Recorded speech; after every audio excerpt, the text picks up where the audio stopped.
اور اس کے حساب سے اگر ان کا کاروبار جو ہے وہ بہتر جا رہا ہے تو بالکل وہ جب محنت کرتے ہیں تو ان کا کاروبار جو ہے وہ بہتر ہونا چاہیے. ایک اندازے کے مطابق شریف برادران جو ہیں وہ پاکستان کے دوسرے امیر ترین. میرا خیال ہے کہ آپ اس بات سے اندازہ لگا لیں کہ 1972 میں جس آدمی کی 8 لومیں تھی نا صرف، وہ جو کھڈی ہوتی ہے وہ کپڑا بننے والی، اس نے آج مل لگائی ہوئی ہے.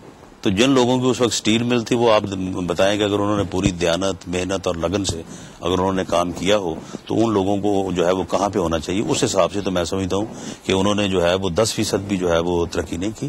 لیکن بات یہ ہے کہ انہوں نے جو بھی کمایا ہے وہ بالکل جو ہے وہ محنت سے اور دیانت سے کمایا ہے. تھوڑا ہے، زیادہ ہے، یہ اللہ تعالیٰ نے ان کو دیا ہے، وہ اللہ تعالیٰ ان کو جو ہے وہ بات ٹھیک ہے. آپ کی بات سے اتفاق کرتے ہیں، بڑی اچھی بات ہے، انہوں نے محنت کی ہے اور ماضی بھی ان کا یعنی یا تو یہ ہو نا کہ 1985 میں ان کا والد یا وہ جو ہے وہ سائیکل پہ پھرتے تھے اور اب آ کے جو ہے وہ اپنا جو ہے وہ ملوں کے مالک بن گئے، یا تو ایسی بات ہو نا. میں تو آپ کو 1972 کی مثال دے رہا ہوں، اور جس چینل کی آپ بات کر رہے ہیں اس کے مالک جو ہے وہ 1990 میں موٹر سائیکل پہ پھرتے تھے وہ، اور آج آگے پتا کریں ان کی جائیداد میرا خیال ہے میاں صاحبان سے بھی زیادہ ہوگی. مگر ٹیکس کی بات کر رہا ہوں عمران صاحب. دیکھیں ٹیکس کی دیکھیں بات یہ ہے، میاں صاحب کے ساتھ 7 گاڑیاں پھرتی ہیں، 6 گاڑیاں پھرتی ہیں. کن کے ساتھ؟ میاں نواز شریف صاحب کے ساتھ اگر 6 یا 7 گاڑیاں پھرتی ہیں، وہ کہتے ہیں کہ وہ میاں صاحب کے نام پہ نہیں ہے، وہ ان کے صاحبزادوں کے نام پہ ہے. بالکل، یہ بھی تو زیادتی ہے. نہیں میری بات سنیں نا، ان کے جو صاحبزادے ہیں وہ 14 سال کے بچے تو نہیں ہیں، وہ 30 35 سال کے نوجوان ہیں، ان کی شادیاں، ان کے بچے ہیں، انہیں اپنا کاروبار کرتے کرتے 15 سال ہو گئے ہیں، اور پیچھے باپ کی جائیداد سی اگر وہ دادا کی جائیداد ان کو منتقل ہو گئی ہے. میاں نواز شریف صاحب نے تو بیچ میں کوئی ایسا کاروبار یا کوئی میرا نہیں خیال کہ انہوں نے سیاست کے علاوہ کو اپنے کاروبار کو بھی کوئی اتنا زیادہ ٹائم دیا ہو.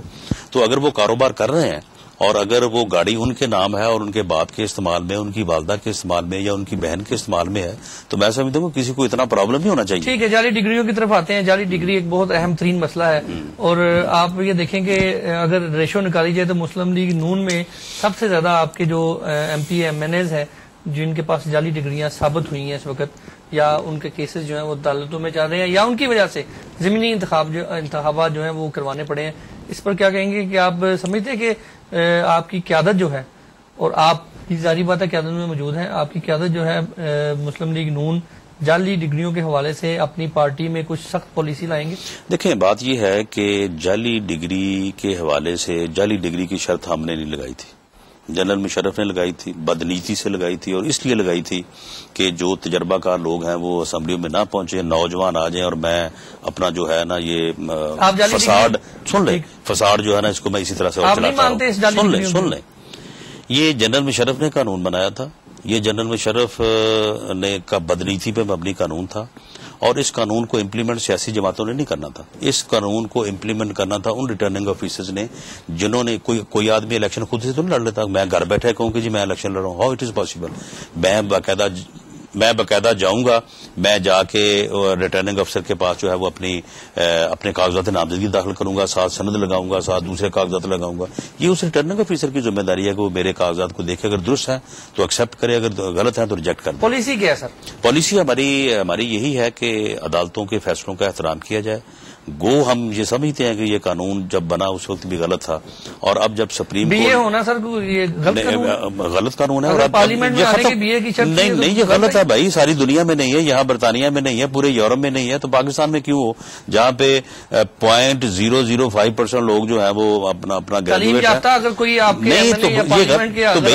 تو پھر برطانیہ میں بھی کر دیں، باقی ساری دنیا میں بھی کر دیں. پھر ہمارے بات یہ ہے کہ یہ قانون غلط ہے، اور عدالت کا فیصلہ ہے سپریم کورٹ کا یہ کہ آئینی بنیادی حکومت کے یہ خلاف ہے، اور اب یہ ختم ہو چکا ہے. یہ آپ کے علم میں ہونا چاہیے، اب یہ قانون نہیں ہے. اگر آج کسی نے پاکستان میں یا کسی اور جگہ پہ الیکشن لڑنا ہے تو اس کے لیے بی اے کی شرط جو ہے وہ لازمی نہیں ہے. مگر جو ماضی میں کر رہے تھے ان کے متعلق جو کیسز عدالتوں میں چل رہے ہیں، جو عدالتیں فیصلہ کریں گی، عدالتیں جو فیصلہ کرے گی ہم عدالت کے فیصلے کا احترام کریں گے. گو ہم سمجھتے ہیں کہ یہ ایک آمر کا ڈکٹیٹر کا بنایا ہوا قانون تھا اور یہ بدنیتی پہ مبنی. پھر بھی آپ عدالت کے فیصلے کا احترام کریں گے. ناظرین، رانا ثناءاللہ صاحب لا منسٹر جو ہمارے ساتھ پنجاب کے موجود تھے، ان کی گفتگو آپ نے سنی. اتفاق کرنا آپ کا بھرپور حق ہے. میری جو بھی میری رائے ہے اس سے اتفاق کرنا آپ کا بھرپور حق ہے. اس دعا کے ساتھ کہ اللہ تعالیٰ ہمارے پیارے وطن پاکستان کو سدا سلامت رکھے، سچے اور محب وطن لیڈر جو ہے وہ عطا فرمائے. اگلے پروگرام تک کے لیے اجازت دیجیے. خدا حافظ.